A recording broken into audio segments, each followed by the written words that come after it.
So, Christopher and Teresa, we're talking about our paper, and we bring together social justice and curriculum reform. Christopher, you want to explain to the listeners and viewers why?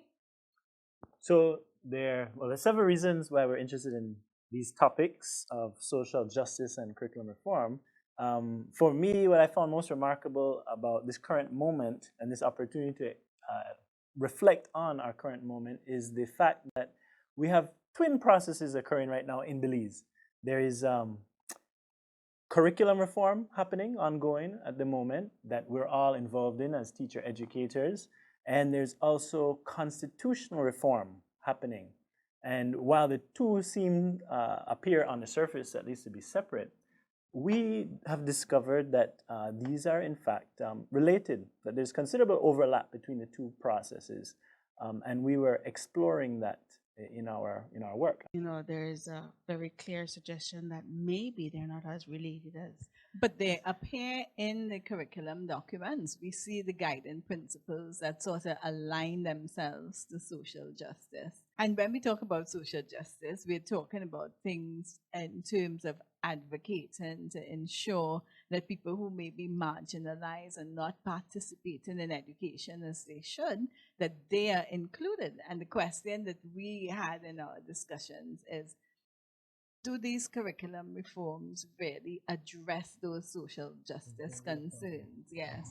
So primarily trying to rationalize or define a social justice framework for Belize was actually kind of difficult because there is no real definition according to Belizean standards. There is only the preamble of the Constitution that alludes to some of the principles of social justice, but never actually specifies, oh, yes, this is what social justice means, and Right. in a very real way. And what we found in the educational reform documents, the best plan, for example, or the National Curriculum Framework, they allude on occasion that one reference To social justice. to social justice, Right, to social justice. and nothing else. And Yes. and you're like, what? Why? Yeah, That and we doesn't make know any sense. based Yes. on our own reading and our own work in teacher education that Grant and Augusto tell us that social justice should be part of the reforms in education to ensure that you remove all these these inequities and injustices that are occurring as a result of this process of education. And so, Christopher, explain to us why we turn to the Constitution. Yes, so when thinking about social justice in the Belizean context, as you were saying, we've got some historical inequities that come out of our experience of being a former colony, where education was not afforded to the vast majority of the populace. Exactly. A tiny minority had access to education back in the day. And I think we're still suffering from some of those legacies at present. And so the curriculum reform is an attempt to address some of those inequities, as you said.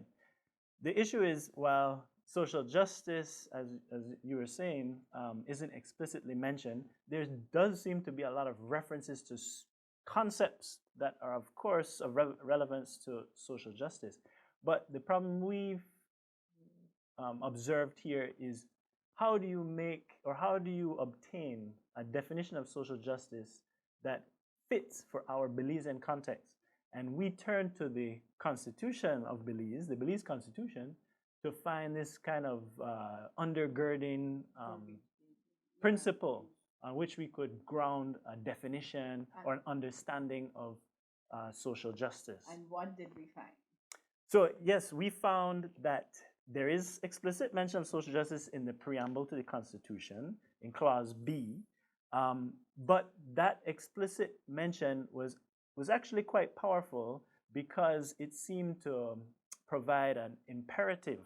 It's issuing an imperative for all Belizeans and all domains of inquiry, of operation in Belize, in economics, in education, as we are involved in, to respect the principle of social justice. So there's a general imperative that is issued from the Constitution. So when you consider that imperative, it seems as if the Constitution then behooves curriculum reformers to adopt a social justice framework in their reform efforts. That this ought to be a guiding principle governing these things.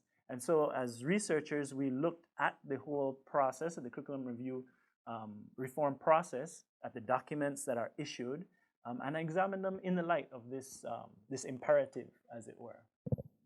And so what did we find?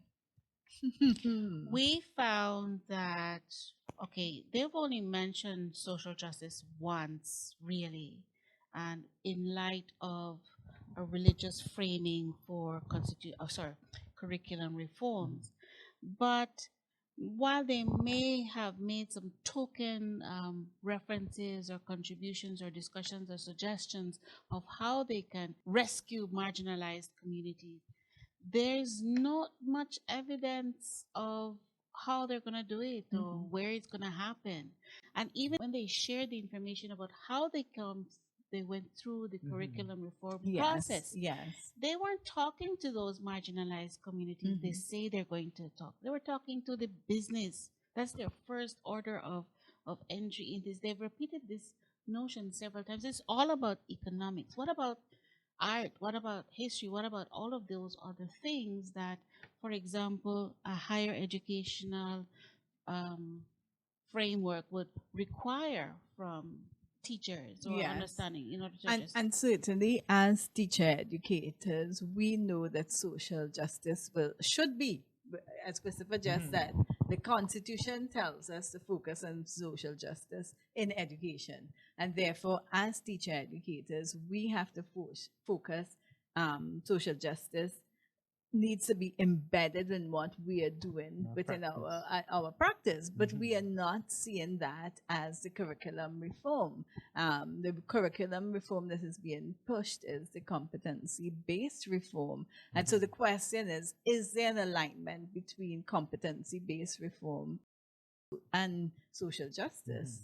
Yeah, will it meet that that imperative as the Constitution demands? I think the National Curriculum Framework does make mention of the need to address the underprivileged communities.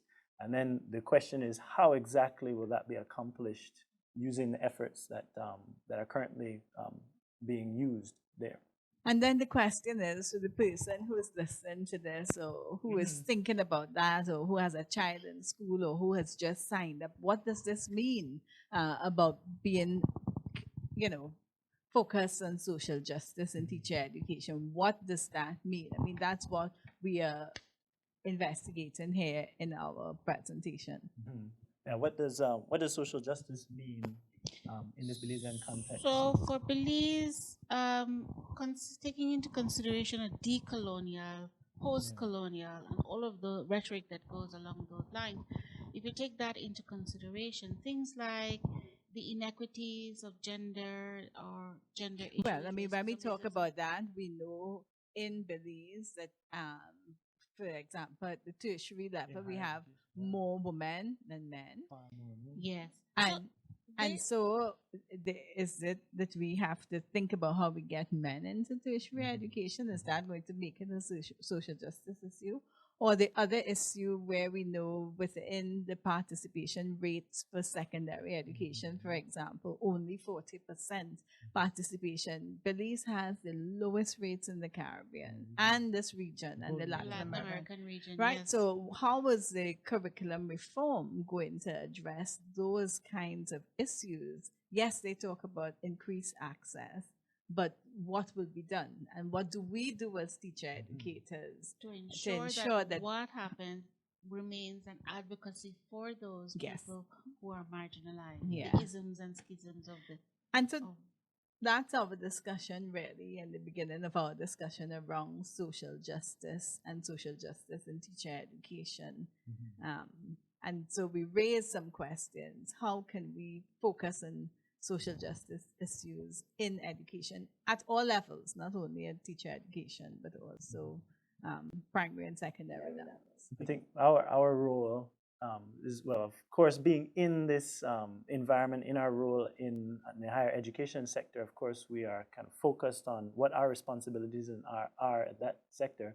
But it didn't seem like there was a role explicitly articulated in the documents for teacher educators or persons in higher education generally.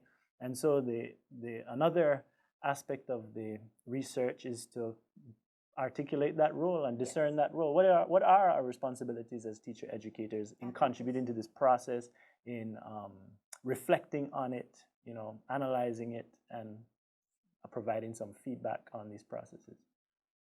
What are our takeaways from this project that we engaged in? Well, one thing for sure we all came to realize is that as teacher educators, we must focus on social justice in education. We must focus on social justice in our preparation of teachers. And because this is, it comes out of the Constitution, it's not so? Preambular imperative. I love the word. Yes. It's very sexy. Yeah. So what's your takeaway, Christopher? Yeah, so I think this kind of defines our role.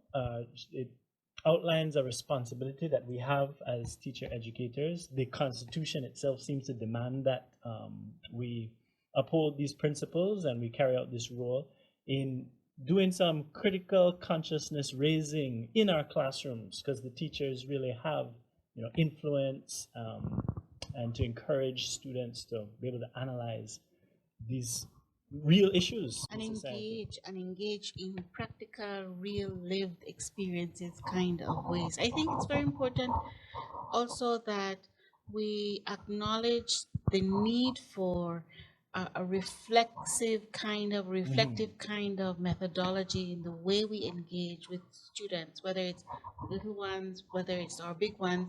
It doesn't really matter. In order for us to really interrogate and meet the needs for those marginalized communities we've mentioned before, we really need to build a capacity for a reflective understanding of your own socialization, That's your so own true. reality, that you come to the table with prejudices that are endemic or part of the society. You need to put yourself in check yourself before you wreck yourself, or before you wreck other people. For sure. If we're talking about teachers, and one of the concerns that I have is the curriculum reform and the curriculum documents we saw. How were they dealing with issues such as sexism, racism, all of those things being addressed?